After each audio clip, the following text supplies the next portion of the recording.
Et j'aimerais ajouter que, en tant que Rwandais, j'aimerais apporter mon soutien le plus sincère, mon affection la plus profonde à tous ceux qui souffrent en ce moment dans l'Est du Congo.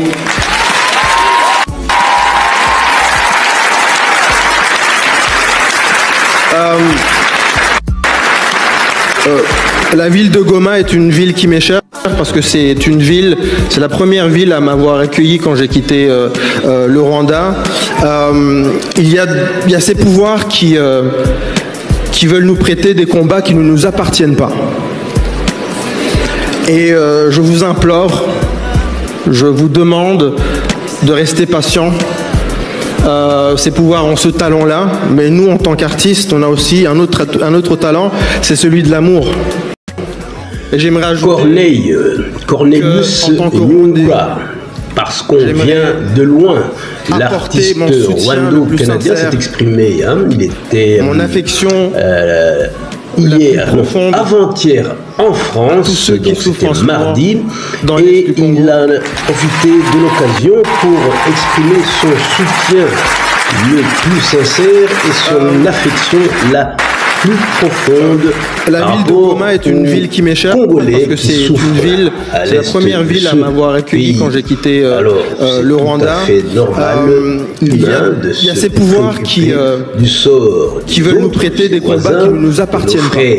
Congolais, mais il a aussi fait allusion au pouvoir. Je vous demande, et donc en cela, il prend position contre ces pouvoirs ont ce talent-là, mais nous, en tant qu'artistes, on a aussi un autre talent, c'est celui de l'amour. Déjà. Alors, Cornel a quel problème avec le pouvoir de Kigali? Ben voilà. En 1994, Corneille a 17 ans et toute sa famille a été massacrée. Longtemps, il a dit que sa famille avait été victime du génocide perpétré contre les Tutsis. Mais dans les faits, en fait, quand on a tué toute sa famille, Corneille Nyungura était présent. Et il n'a eu la vie sauf qu'au fait qu'il a pu sauter derrière un meuble et donc il en a réchappé. Et après, il a fui Kigali pour se rendre à Goma, mais il était avec des connaissances de ses parents qui étaient du mauvais côté de la barrière. Donc c'est ça qui lui est maintenant reproché. J'ai même vu quelqu'un dire de lui qu'il est négationniste. Il parle du Congo, mais on dit de lui qu'il est négationniste. L'histoire de Corneille est assez compliquée, mais on peut l'expliquer. Voilà, donc Corneille est Tutsi, puisque son père était Tutsi. Sa mère était Hutu, mais ça ne fait pas de lui un métis ou un moitié Hutu, moitié... Non. Donc l'ethnie, on l'a par son père. Mais son père avait changé d'ethnie. Oui, il y avait moyen de dissimuler, parce qu'on avait des intérêts, il ne faisait pas bon d'être Tutsi à l'époque. Donc beaucoup de gens ont changé, on ne savait pas. Et puis les ethnies sont quelque chose d'assez flou, puisqu'on pouvait même passer d'une ethnie à l'autre. Il y a quelqu'un qui le rappelait, il y a le terme Kwihutura, ça veut dire sortir de sa condition de Hutu et devenir Tutsi. Donc c'était aussi social, question de mobilité sociale.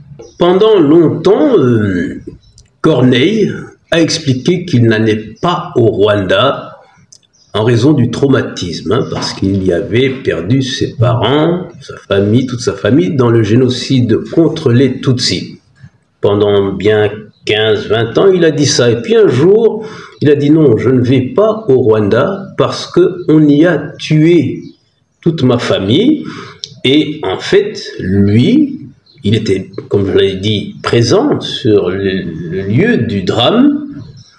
Lui est convaincu, lui persiste à dire que c'est le Front patriotique rwandais, donc des soldats du Front patriotique rwandais, donc essentiellement Tutsis, qui ont tué toute sa famille, qui était identifiée comme Hutu et qui, après le génocide, les massacres à Kicukiro, étaient toujours sur place.